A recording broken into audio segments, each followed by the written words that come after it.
Morning, folks. Jack and Mindanao here. Still recovering from the thrashing my Yankees took against the Red Sox this weekend, losing 2 of 3 in Boston. Pointed out some glaring holes in the Yankee world. Number one, you're not going to win a World Series with Aaron Boone as your manager. Been saying that for years and years. All my friends that are Yankees fans can attest to that as well.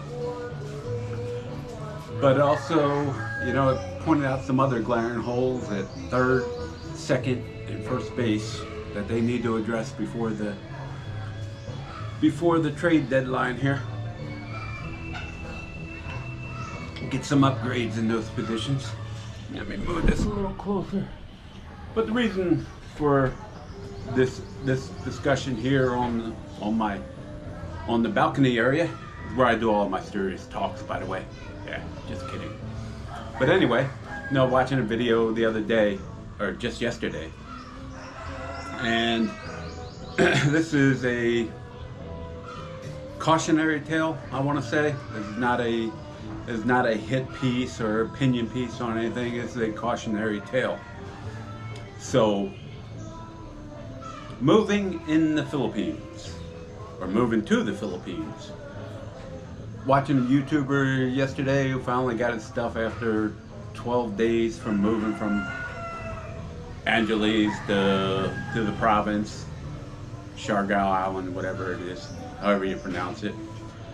But, his stuff arrived and a lot of it was, of course, beat up, damaged, and he was angry about it.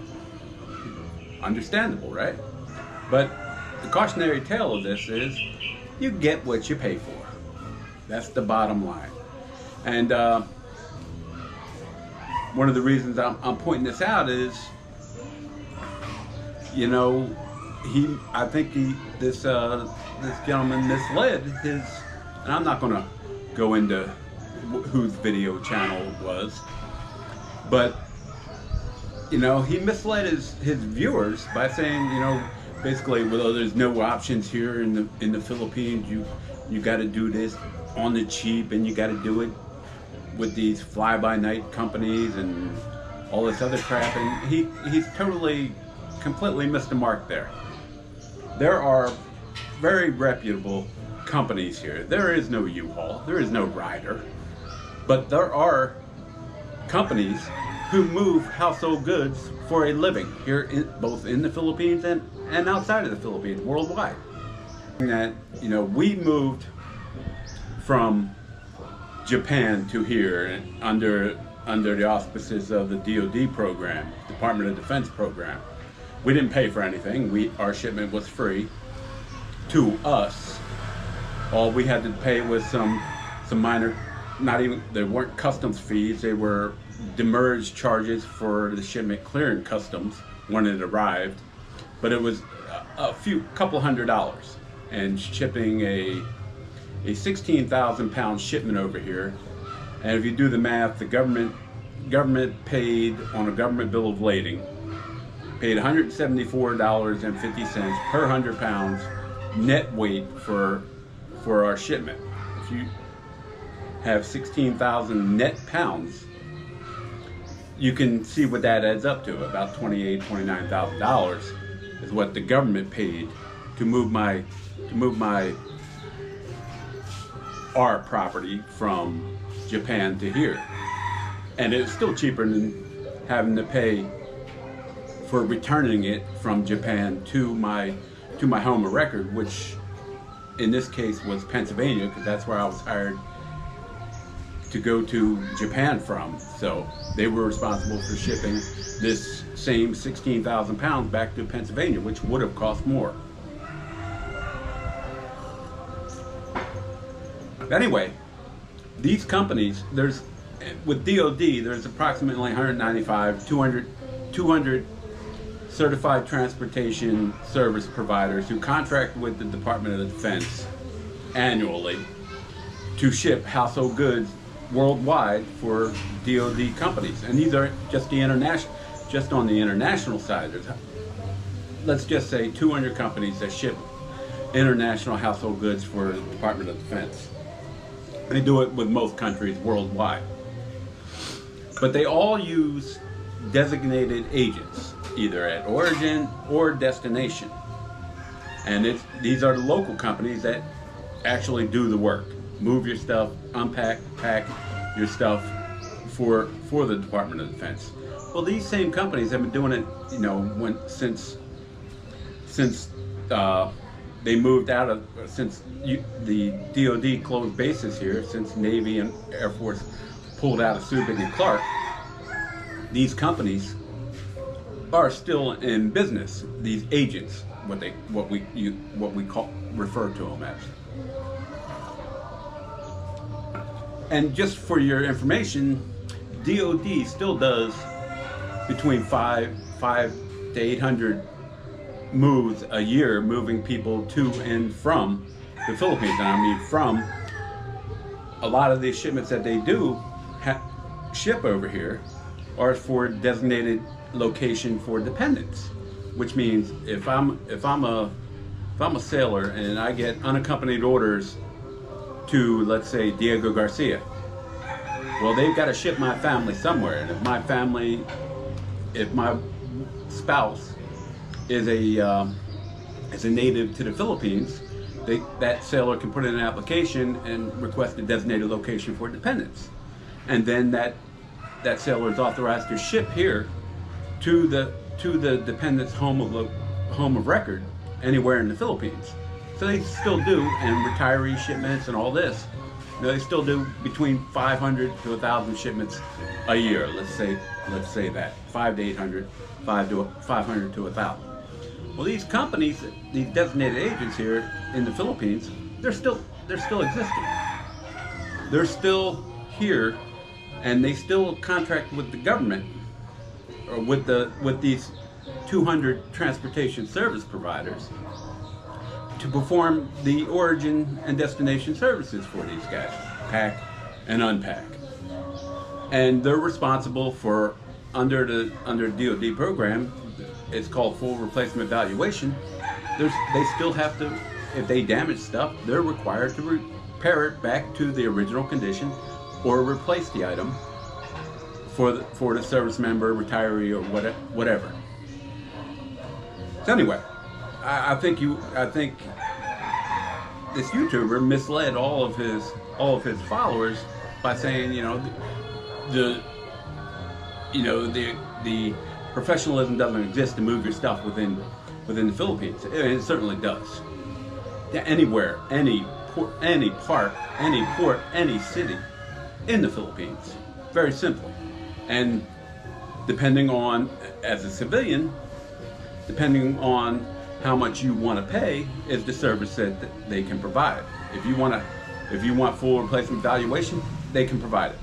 And especially if you're coming from Angeles, there's 4 or 5 local agents still home based in Angeles. There's several companies. There's Santa Fe Relocations, there's A1 Logistics, there's AGS. There's about 6 or 7 agents right there in Angeles that are still in business, who will still move your household goods for you.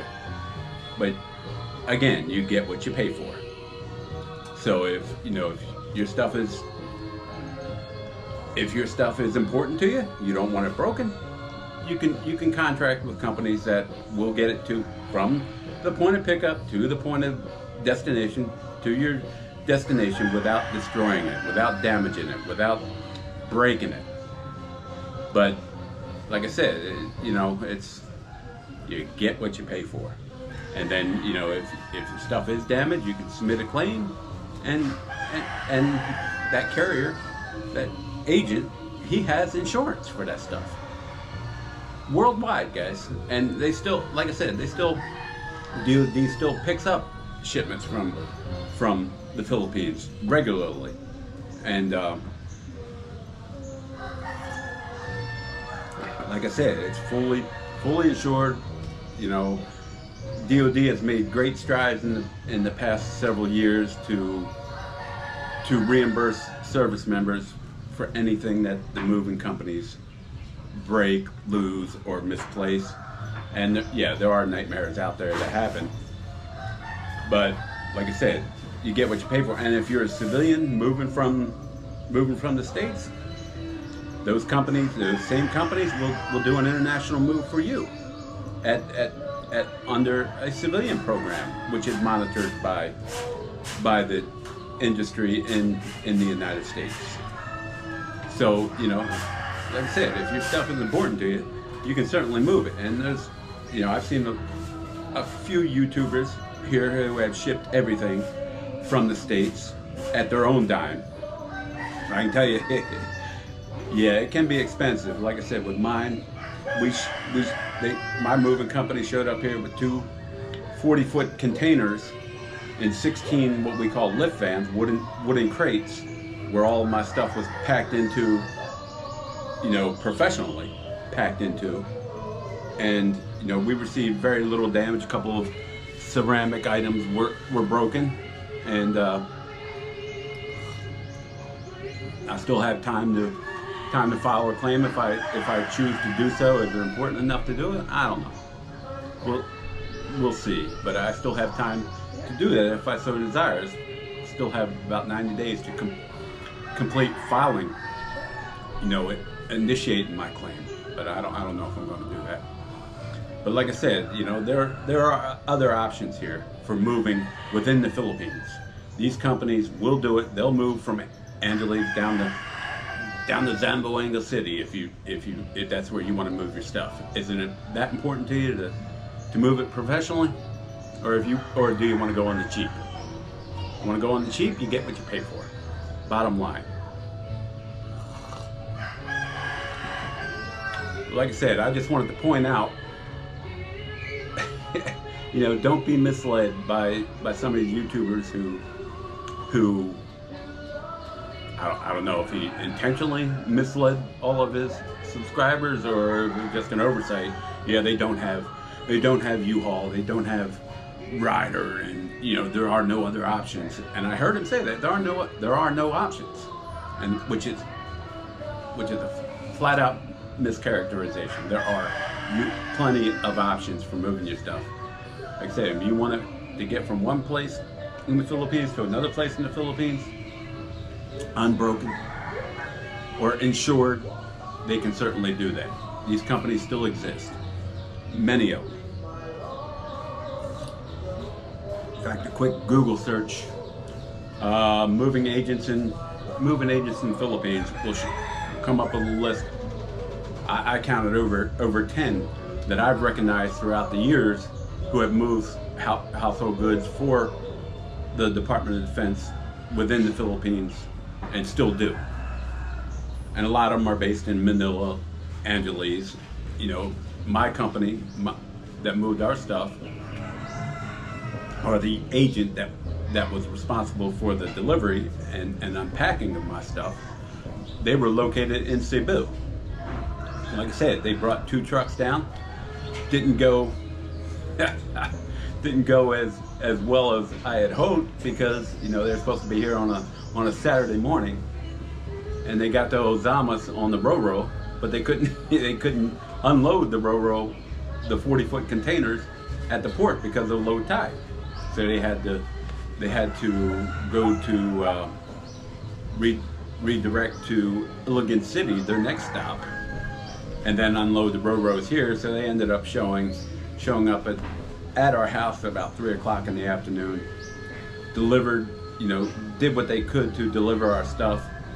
And like I said, it takes about a mile and a half to get from the main road to our road down the Barangay road. And of course, with the power lines and the electrical lines and the tree branches and everything, it took them, you know, probably 20-25 minutes on the truck just to get from the main road down to in front of my house. But it is all paved, and they had no issues with that. And then we had to shut down the road in front of our house. And like I said, those videos are posted. It was like a circus show here with all the neighbors out there.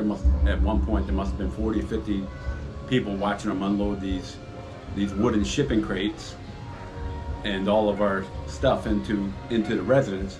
and they finished up at like, I don't know, 1:30 in the morning. And they went and secured a hotel for the night, the moving crew. And then they came back the very next day and did all the unpack and reassembly that we wanted them to do. And like I said, those services are certainly available if you are willing to pay for it, to ensure that your stuff is not broken and destroyed and damaged.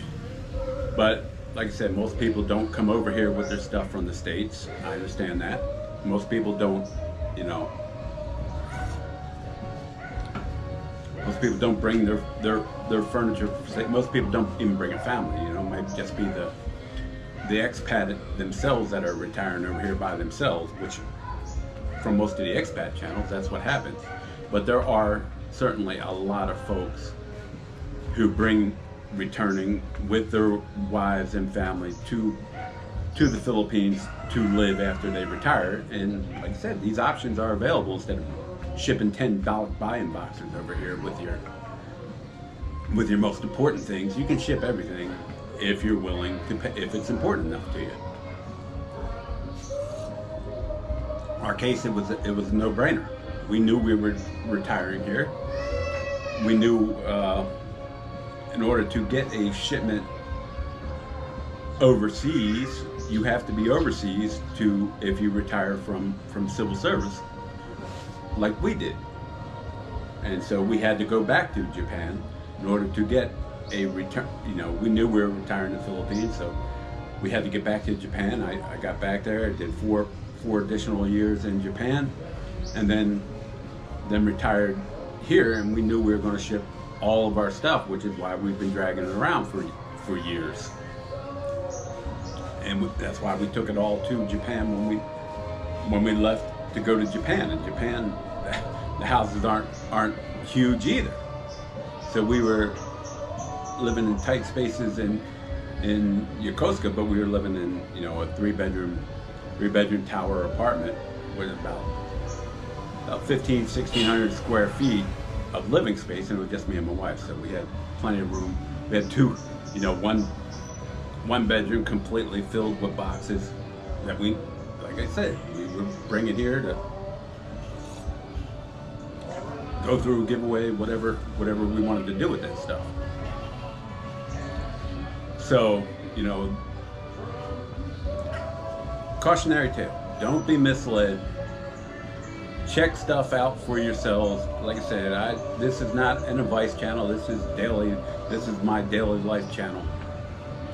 You know, I don't give advice. I don't give relationship advice. I don't give any other advice. But if you're going to tell people that there are no options, you know, be a little bit more, I don't know, how do you say, reputable when you do this stuff? You know, because people, there are a lot of folks out there. I see it by reading comments all the time. These people give advice, and then these people who watch these YouTube channels and study this stuff for, like I said, I did it for years. The last couple of years before I retired, I was watching all the expats, and I take everything with a grain of salt. Everything. Don't trust anything. I found that out from, number one, the visa process, shipping stuff over here. You know, don't take people's advice. That's the biggest advice I can give. And the only advice that I will give every YouTuber, watcher out there: if you're moving to the Philippines, don't take anyone's advice. Do your homework. Do it yourself. Take everything with a grain of salt and check the stuff out for yourself. If you have a Filipino wife, even better. She can talk to folks before you move to figure out how this is done, how that's done. Like I said, the immigration process, what it says online ain't how it works. And that's absolute truth from my experience. the YouTubers tell you, what the websites tell you, what the embassy tells you. Completely different from what is required once you arrive in the Philippines to get a 13A visa, especially a 13A visa. That was totally screwed up by what the checklists at the embassies wanted. So please take everything with a grain of salt. Don't trust any advice given to you by YouTubers unless you check it out yourself. Don't think, okay, I'm receiving the best info, because more than likely you're not. So, like I said, I'm not an advice channel. I don't give advice. That's the one piece of advice that I will give anyone that watches is don't trust anybody's advice. Do it yourself. Find out yourself. That's all I got to say on that, guys. I think I beat that nail to death. Don't know. Like I said, I'm not going to name who that YouTuber is. Whatever. I get it, but like I said, take everything with a grain of salt. You get what you pay for, even in the Philippines, especially in the Philippines. So, guys, that's all I got to say for now. We'll go around for a few other things here in a minute. All right, guys, I'm back. Little walk out back here. Made some more improvements to the house, and look at this. From my video the other day, now we have to separate our trash in the barangay. I'm sure Lata Dirican, Botilia. Now we're putting it both in English and Visayan.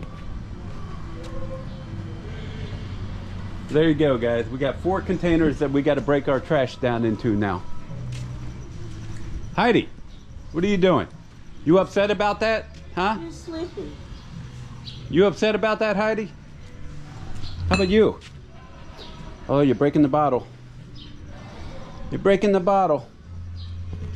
Yes, that's a new requirement by our barangay, is to separate our trash. No, it's been. Well, it's been the policy here, but it's never been enforced. Still pregnant? Huh? You still pregnant? No? Or yes? Huh?